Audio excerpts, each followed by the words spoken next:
Of the meeting of the National Executive Council of the Nigerian Labour Congress. The National Executive Council of the Nigerian Labour Congress met today, 22nd of June, 2021, on an emergency basis, or what we refer to as an extraordinary meeting, to deliberate on three key issues. One is the issue of the Kaduna State government policy on right-sizing or restructuring of the public service that has led to the loss of jobs of thousands of workers without recourse to the provisions of Section 20 of the Labor Law. It is on record that between 31st of March and 1st of April 2021, thousands of workers have been laid off from the unified local government system in Kaduna State. Also affected are workers in the State Primary Care Agency and workers in KSMC. Many of those affected workers have worked for a period of between 10 and 32 years. The letters of disengagement issued to those workers on 31st of March and 1st of April 2021 merely have a provision that their entitlement will be paid in due course. And all of you could recall that the over 35,000 workers disengaged in 2017 by the Kaduna State government under the name of reform have not been paid their entitlement in line with the provision of the law. The Kaduna State government, as of today, is on record, is the only state that has disengaged workers in their thousands, reduced their salaries and pensions without recourse to clear provisions of our labor law. The last warning strike and protest was carried out in line with the decision of the National Executive Council and in conformity with our national laws that protects the right of a worker to withdraw his services in a situation as we have enumerated in Kaduna.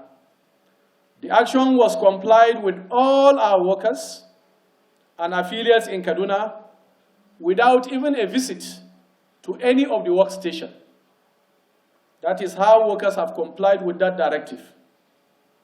The policies of the Kaduna State government certainly have been the face of extreme right-wing neoliberalism and anti-workers and anti-people's policy.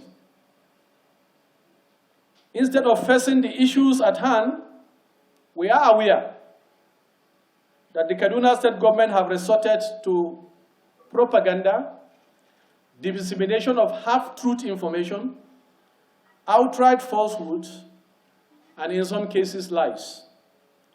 We wish to posit that the anti-workers and anti-people's policy of Kaduna State government are counterproductive and no doubt very clueless. Such policies violate human and trade union fundamental rights, especially the right to organize and the right to collective bargaining, as provided in the International Labour Convention, Convention 87 and Convention 98, that Nigeria have domesticated and ratified since October 17, 1960. It is also important to say that the right of workers to protest such neoliberal policy are rights that are entrenched in our laws. And therefore, it is very obvious that what has happened in the first place is because the Kaduna State government have refused to respect the provisions of our laws, violated human and trade union laws. That was what necessitated that action. And that action was carried out, and the federal government, through the Federal Ministry of Labor, intervened and conveyed a tripartite meeting to try to resolve the issue. Whereas NLC have remained committed to the process of reconciliation and intervention by the government, a memorandum of understanding was signed. And this memorandum of understanding posited that there should be a 10-person committee to be able to ensure that all processes and procedures in disengaging any worker, either through the process of restructuring or through the process of right-sizing, conforms with our national law, particularly Section 20 of the Labor Law. As we speak, that committee have not been constituted by the Kaduna State government. I can also say clearly, the provisions of the MOU are being violated with impunity, especially the no victimization clause. The Kaduna State government have continued with non-adherence and compliance and respect for those very clear provisions in our laws. Not only that, the clear cases of victimization that is taking place now has no place in modern trade union and labor administration. In fact, in trade union palace, MOUs are very sacrosanct to be respected by all parties. But in this case, the Kaduna State government have violated those MOUs with impunity. In fact, as we speak, our chairperson in Kaduna have been transferred to the most remote part of Kaduna that is currently being ravaged by bandits. That is Briningwari. This clearly is form of impunity and also victimization, which has fallen short of the memorandum of understanding. Owing to the above grievous infractions and continual provocation by the Kaduna State government against workers and trade unions in the state, and despite the fact that we have also complained formally to the federal government through the president, we have also complained officially also to the Federal Ministry of Labor on the non-adherence to the Memorandum of Understanding. NEC has resolved thoughts as follows. One, that the earlier decision of the National Executive Council to withdraw all services and protest this neoliberal and extreme right-wing policy should take effect without further delay, and that mobilization of all our state councils on all affiliates should take place immediately, and that all employers of labor should be put on notice as required by our extant law. Secondly, we made also bold to say that all those falsehoods and propaganda will then be responded to appropriately, because we thought that in modern day democracy, our politicians should always speak the truth, and they should not be used to falsify information and even advance issues of propaganda, which has been the issue. Particularly the issue of citing Decree 2, which has been abolished by the current democratic dispensation. Decree 2 is only known to the military era. And therefore, if El-Rufai want to return to the era of militarization of our democracy, I think it's something that should be condemned. And to say that the actions of workers and trade unions are regulated by laws. In fact, it is the Kaduna State government that have violated the provision and sanctity of our law. And the MOU have actually stated that clearly, that all that has happened have not conformed to the provision of our law. In fact, the law provided explicitly, particularly Section 20 of the labor law, that before contemplating redundancy, and redundancy means the permanent loss of job by a worker, either through his so-called restructuring or the so-called right-sizing, which by implication is redundancy, that the trade unions shall be informed of the reason and scope of redundancy. Two, and that the terminal benefit of such workers must also be negotiated. And lastly, is the policy of the last to come in is the first to go out. I can say with all sense of humility that all those provisions have been violated.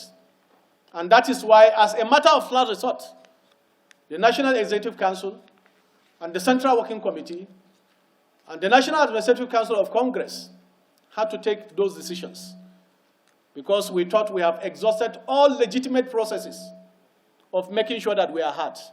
In fact, we are also aware that he engineered also the GOC to write a report to the President about the fact that the strike action has also affected one or two key services. Let me say clearly that even in the best of economies, workers are allowed to withdraw their services. Strike is legal by those two conventions I've cited.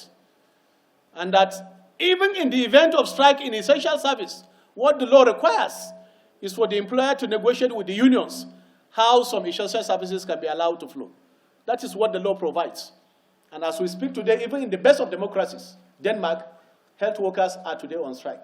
So we cannot be couched by draconian thinking that undermines human and trade union laws. And we don't fold our arms to allow such things to continue.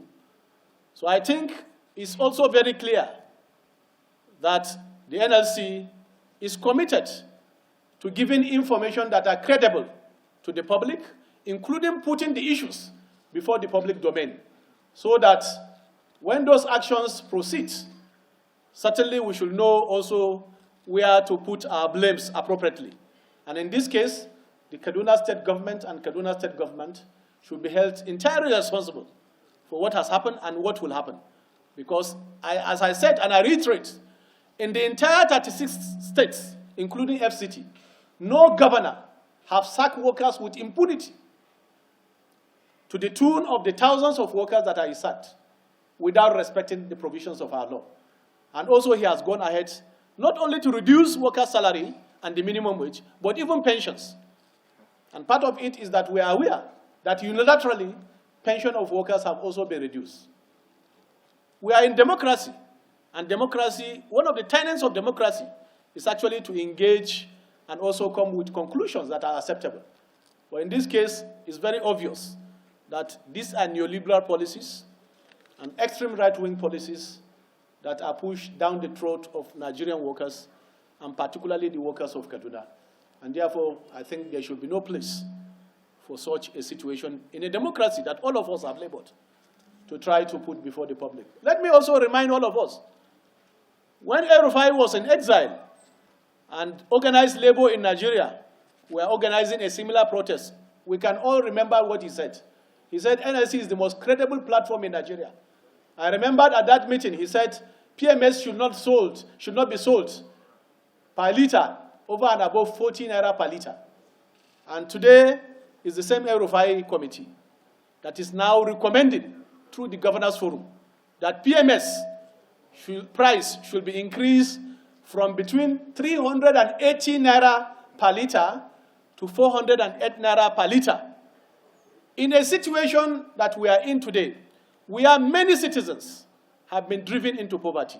In fact, the World Bank recently captured it illicitly to say that more than 7 million Nigerians have been pushed into poverty because of such policies.